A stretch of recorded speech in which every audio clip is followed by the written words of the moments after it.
It just, wasn't good enough in all three phases. There's just so many key plays in that game. 2 4th downs that we didn't convert. There were 4 or 5 in the red zone. They had 415 yards on 555 plays. Our goal this week was to affect their passer and protect ours. That was what we said all week. And, when the quarterback's 27 of 32, 3 touchdowns, you didn't do a great job of that. And we took 4 sacks on offense. So our goals there probably were not met. And so we have to be better. I told our players after this game that it's on all of us. It's on all of us to make sure that we look in the mirror, right, and we determine how these last 3 games are going to be.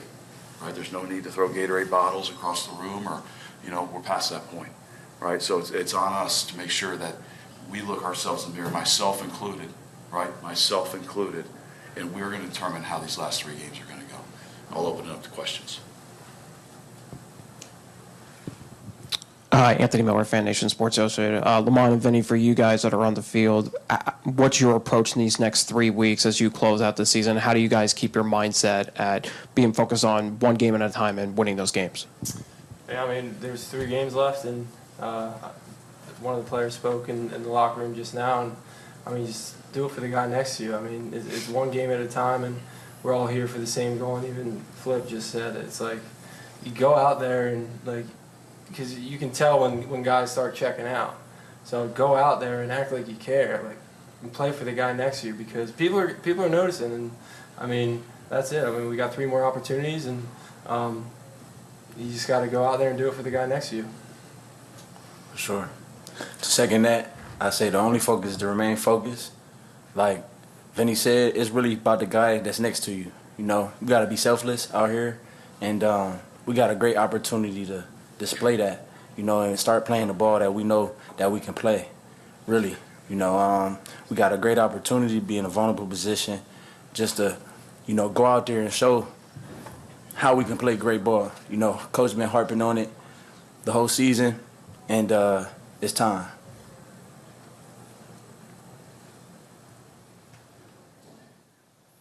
Hey, Coach, Jimmy with D210 Sports. Nice to meet you. Nice to meet you. What did you see that went wrong in the defensive passing game? Obviously, you said you would have liked to have affected the quarterback a little bit more and didn't execute in that area. What did you see and what went wrong there? Yeah, it just goes back to affecting the passer. I've said it all week, and my interviews with about and talking about Luis Perez, and I told him after the football game, he equates decision-making, timing, and accuracy. And he makes great decisions. He throws on time, and he's accurate. And he displayed that today. And so, obviously we did not sack them. And so we did not do a great job of affecting the passer like we had to have a chance to win this football game. We could not let him sit back there and do what he did. And so that's just the reality of what happened. And I don't know how to explain it any other way but the truth. And that's what happened. We had to affect the passer coming in this game, and we didn't. Thank you. Coach, what's the update on Troy Williams' injury, and then what's your assessment of the quarterback position when you've had Case and Troy play today? How does that look for the next 3 weeks of the season? That'll be interesting. I don't know. I know Troy is going to have some follow-up tests and X-rays.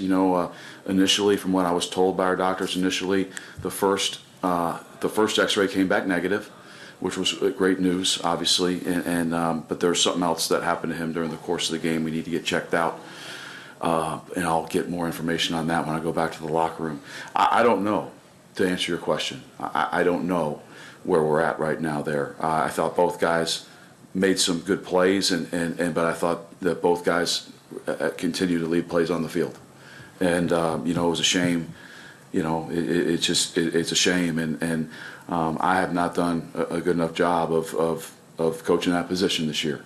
And so I put a lot of it on me, but we need to be better at all positions, and that one gets highlighted just because of the position that it is.